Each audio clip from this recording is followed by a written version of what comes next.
Gastric problem বা gastric disease শব্দটা প্রায়ই ব্যবহার হয়ে থাকে পেটে অস্বস্তি, পেট ফাঁপা, বুক জ্বালা, হজমের সমস্যা ইত্যাদির জন্য।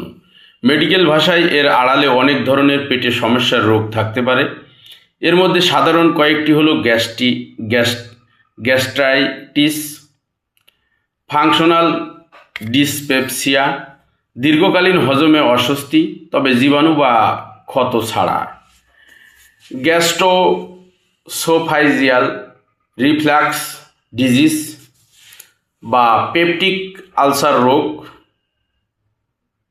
অর্থাৎ গ্যাস্ট্রিক শব্দটা নির্দিষ্ট এক ধরনের রোগ না, বরং পেটে যেসব সমস্যার অনুভূতি হয়, যেমন পেট জ্বালা, পেট ব্যথা, অম্লতত্ত্ব, হজমের সমস্যা, সেগুলোর এক সাধারণ নাম হয়ে দাঁড়িয়েছে গ্যাস্ট্রিক।